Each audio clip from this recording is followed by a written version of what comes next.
Muy buenos días, amados hermanos, que el Señor les bendiga en este veraniego día jueves. Bendiciones para cada uno. Muchísimas gracias por conectarse a esta perla de la palabra. Y el día de hoy vamos a compartir acerca de un misterio, y más que un misterio, de un poder, el poder del manto. El manto en el Antiguo Testamento era una vestidura, era una túnica que cubría completamente a las personas, pero en la palabra de Dios encontramos que ese manto era algo más que simplemente una cobertura física. El manto representaba el llamado, el encargo, el ministerio y la unción de Dios, y lo vemos en el caso de Elías y lo vemos en el caso de Moisés. En el caso de Elías, Elías ascendió a Dios al final de su ministerio, pero dejó caer su manto a la tierra para que lo recogiera Elías, y eso significaba que Elías estaba recibiendo la unción que Eliseo estaba recibiendo la unción que estaba sobre Elías. De la misma manera, antes de que Moisés ascendiera al monte Nebo para morir ahí, al final de su ministerio, él impuso sus manos sobre Josué. Lo vemos en Deuteronomio capítulo 31, versículos del 7 al 8. Y el Espíritu de Dios cayó sobre él junto con el manto, junto con la autoridad de Moisés. Esto lo encontramos en Deuteronomio capítulo 34, versículo 9. Entonces vemos que hay una similitud entre dar el manto y entre la imposición de manos. En cada caso, el hombre de Dios está a punto de terminar su ministerio terrenal, y en cada caso va a ascender posteriormente a Dios. En cada caso, también la ascensión y la consumación del ministerio están unidos al traspaso del manto, al traspaso de la unción. ¿Y qué pasó al final del ministerio de Jesús en la tierra? Como Moisés y como Elías, ascendió al monte. Como Moisés y como Elías, ascendió al cielo. Como con los dos, sus discípulos estaban presentes en su partida. Pero, ¿y dónde está el manto? El manto, para comenzar, el manto del Mesías es demasiado grande para caer sobre una sola persona. Recordemos la palabra de Dios que dice que nosotros somos el cuerpo de Cristo. Si somos el cuerpo de Cristo y la unción del Señor está sobre Cristo, esa unción está también sobre cada una de las partes del cuerpo, como dice el Salmo 133, versículo 2. Es como la unción que se derrama sobre la cabeza, sigue por las barbas y llega hasta las vestiduras. Entonces el manto, la imposición de manos y la venida de la unción sobre cada uno de nosotros es similar. Recordemos que el Espíritu Santo estuvo en el bautismo de Jesús. El Espíritu Santo vino sobre Jesús y comenzó su ministerio. Por eso la palabra de Dios dice en Lucas capítulo 4, versículo 18 al 19, que la unción del Espíritu, dice Jesús, está sobre mí, por cuanto me ha ungido para dar buenas nuevas a los pobres, sanar a los quebrantados de corazón, dar vista a los ciegos, sacar a los presos de la cárcel, proclamar libertad a los cautivos y predicar el año agradable del Señor. La unción estaba sobre Jesús. Nosotros estamos en Jesús, entonces la unción está sobre cada uno de nosotros. Y Jesús les dijo a sus discípulos algo muy importante cuando ascendió al cielo, y era que esperaran en Jerusalén que viniera sobre ellos el Espíritu Santo y les serían testigos. Es decir, la unción de Dios, el manto de Dios sobre Jesús, el manto del Espíritu Santo, el manto de la unción estaba sobre Jesús, y Él lo estaba transfiriendo a cada uno de nosotros que somos su cuerpo.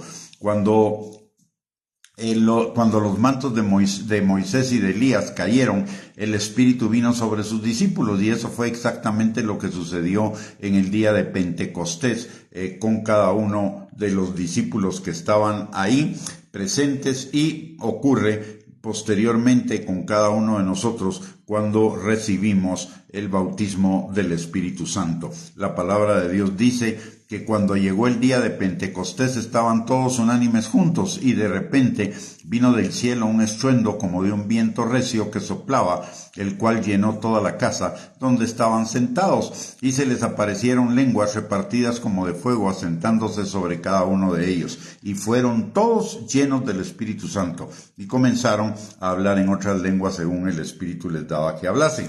Y ello, ¿qué implicaba?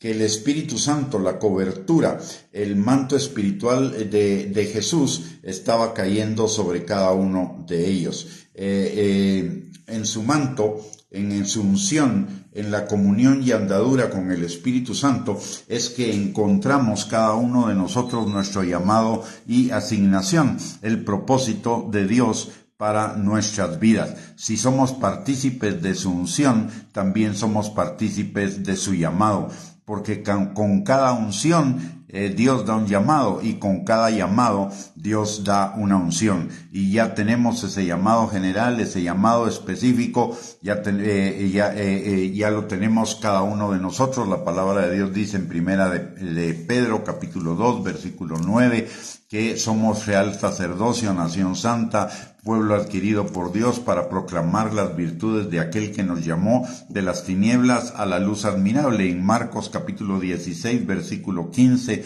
al 16, el Señor nos manda a predicar el evangelio a toda criatura, para que todo aquel que en él crea se salve y no se pierda. Por el otro lado, en Mateo 28, versículo 18 al 20, nos da la gran comisión de ir y hacer discípulos en todas las naciones, bautizándolos en el nombre del Padre, del Hijo y del Espíritu Santo, y enseñándoles a guardar lo que Él nos ha mandado. Y finalmente en Lucas capítulo 4, versículo 18 al 19, que ya lo mencionamos, el Espíritu del Señor está sobre cada uno de nosotros para dar buenas nuevas a los pobres, sanar a los quebrantados de corazón, dar vista a los ciegos, sacar a los presos de la cárcel y proclamar libertad a los que están cautivos. Entonces, ¿qué necesitamos cada uno de nosotros? Ya no tenemos que andar buscando. Ya tenemos, cuando usted y yo somos salvos, el Espíritu Santo viene sobre cada uno de nosotros. Cuando aparte es el bautismo del Espíritu Santo, aparte es la llenura del Espíritu Santo y aparte la plenitud del Espíritu Santo. Pero desde el momento en el que usted y yo somos salvos, el Espíritu Santo viene a hacer morada en nosotros. Ya está con nosotros la unción, ya está con nosotros el llamado. Es de caminar en ese llamado. Recibamos el llamado del Señor y caminemos en él. Tomemos su poder no como un adorno. La unción, en algunos casos simplemente la gente quiere la unción para sentirse emocionalmente bien, para sentirse como que Dios está con ellos, pero la unción no es para eso. La unción es para trabajar, la unción es para cumplir el llamado de Dios para cada uno de nosotros. La unción es para hacer la obra de Dios a través de nosotros. Es una asignación y ya la tenemos, entonces pongámosla en práctica. Recordemos, el manto de Jesús está sobre usted y sobre mí. ¿Para qué? Para hacer la obra de Jesús en el mundo. Es tiempo que nos levantemos, es tiempo que nos sacudamos de la comodidad y comencemos a caminar en ese llamado que Dios tiene para cada uno de nosotros. Ya tenemos la unción, ya tenemos los dones, ya tenemos el equipamiento. Lo único que necesitamos es caminar de la mano con el Espíritu Santo, ser guiados por Él y tener el corazón para atender las necesidades de cada prójimo con el cual nos encontramos, sea de las buenas nuevas, sea de sanidad, sea de restauración, sea de liberación, sea de salir de cautividades, o sea de ser discipulado. Usted y yo tenemos ya la unción. Así que ánimo, adelante y a caminar en el propósito y el llamado de Dios para cada uno de nosotros. Recordemos lo que dice Efesios capítulo 2, versículo 10, que somos hechura suya, creados en Cristo Jesús para buenas obras, las cuales Él preparó de antemano para que anduviéramos en ellas. Muy bien, con eso hemos llegado al final de esta perla. Es una exhortación a caminar en ese llamado de Dios, a salir de nuestra pasividad, de nuestra comodidad, de nuestra zona de confort y a hacer la obra de Dios en el mundo, principalmente ahora que queda poco tiempo para la venida de Cristo. Que el Señor les bendiga, que tengan un bendecido miércoles. Recuérdese que este es el día que hizo el Señor para que usted y yo nos gocemos y nos alegremos en Él. Que sea un día de victoria, un día de bendición, un día de cumplimientos y un día de gozo para cada uno. Bendiciones y un abrazo.